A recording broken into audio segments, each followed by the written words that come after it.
سبح لله ما في السماوات وما في الأرض وهو العزيز الحكيم.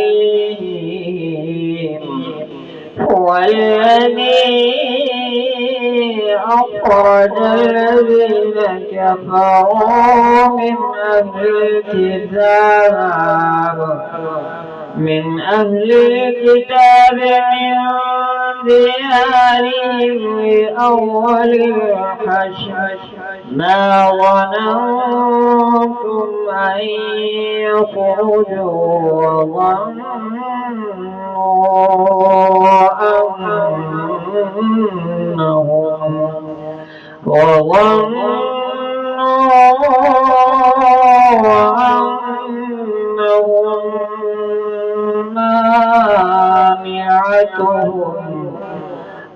مانعتهم حصولهم من الله فأتاهم الله من حيث لم يحتسبوا وقذف في قلوبهم الرعب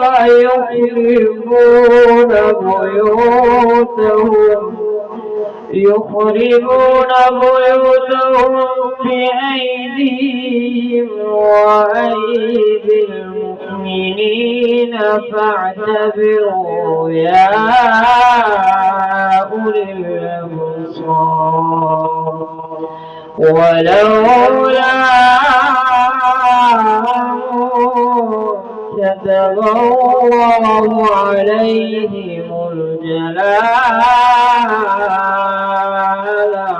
عذبهم في الدنيا ولهم في الآخرة عذاب النار.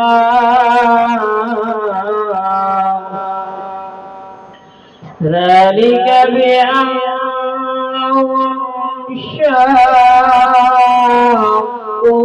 الله ورسوله ومن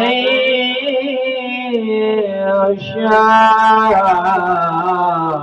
الله فإن الله شديد العقاب. ما قطعتم من لينة أو تركتموها قائمة